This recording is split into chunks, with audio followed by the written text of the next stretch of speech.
आत्मा नमस्ते.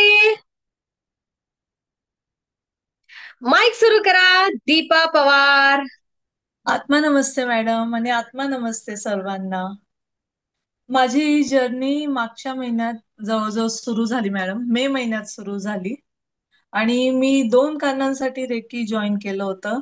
जी माझ्यामध्ये negativity and over thinking ह्या ज्या दोन काय म्हणावं होतं त्याला, जे मला होतं, एक प्रकारचं डिसऑर्डरच म्हणा, एक प्रकारचा रोग, तो दूर करण्यासाठी मी रेकीला जॉईन केलं. तुमचे व्हिडिओज, तुमचा एक मेसेज ग्रुपवर वाचला, तुमचा व्हिडिओ बघितला आणि तो व्हिडिओ बघून मला जॉईन करा असं वाटलं. मी तुम्हाला मेसेज केला आणि पहिल्या लेवलमध्ये असेपर्यंतच माझ्यातली निगेटिव्हिटी आणि ओव्हर थिंकिंग खूप प्रमाणात कमी झाली.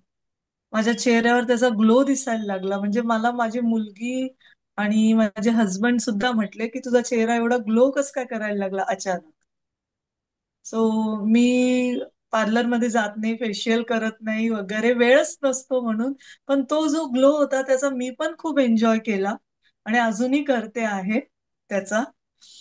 आणि रेकीसाठी ना, माझ्या नणंदबाई जळगावलाच असतात मॅडम. त्यांनी मला रेकीसाठी खूप ट्राय केलं होतं. कोणीतरी उत्तराखंडच्या मॅडम आहेत, ते सेशन घेतात, तुम्ही पुण्याला अरेंज करूया आपण, असं तसं. इथे पण ग्रुपमध्ये मेसेजेस आले, पण मी कधीच त्याच्यावर माझं असं हे नव्हतं. पण तुमचा व्हिडिओ बघितल्यावर जे मला आतून फील झालं की नाही, करायचं, करूया.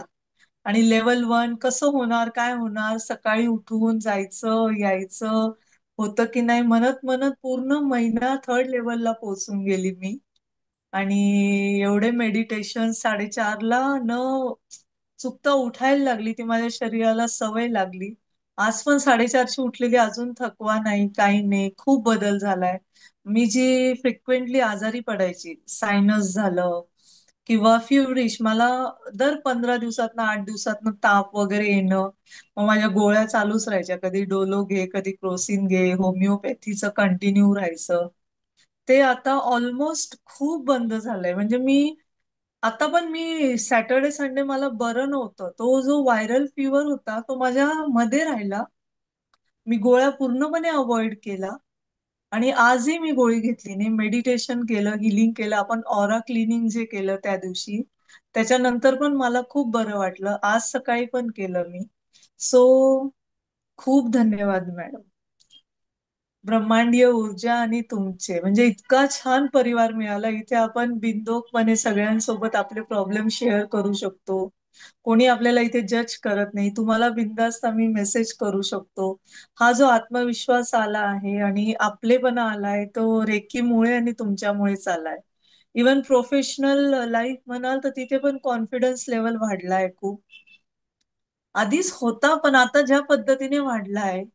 आधीच मी म्हणजे दुसऱ्यांना खूप समजून घेण्याचा माझा स्वभाव आहे, पण त्याच्यातही अजून वाढ झाली की मी ते आता इमॅजिन करते रेकीच्या थ्रू.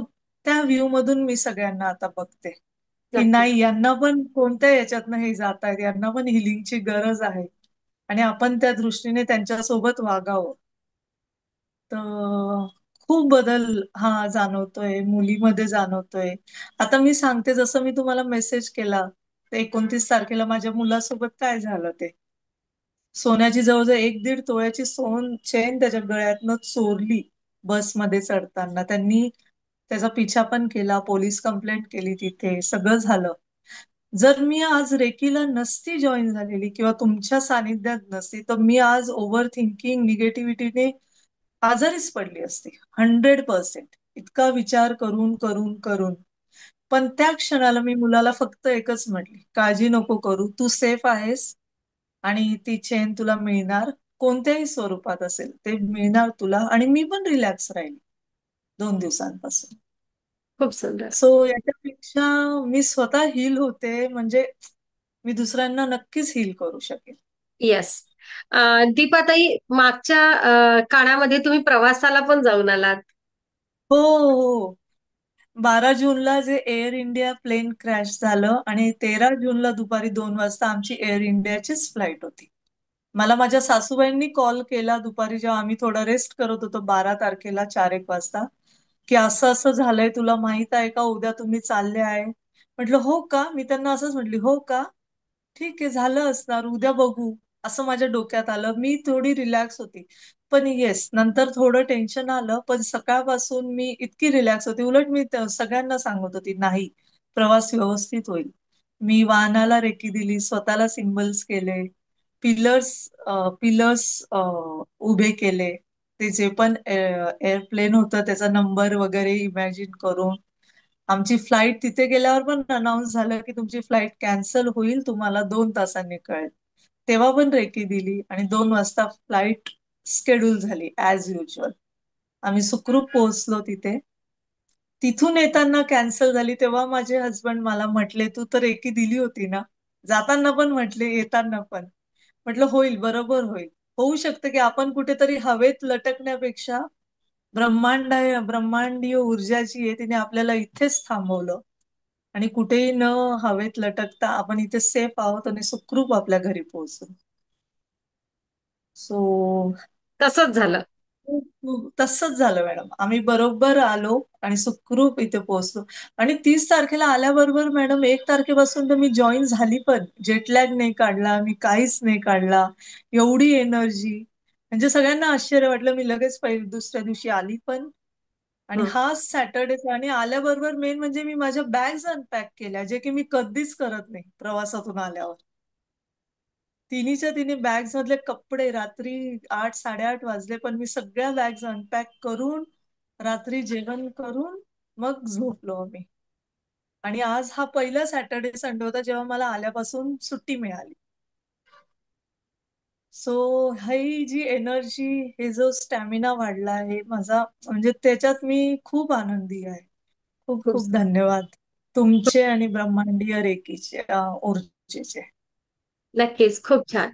खूप छान. दीपाताईच्या कडून मी तुम्हाला एक सांगते, की ती जे प्लेन कॅन्सल झालं होतं त्यांचं, कुठं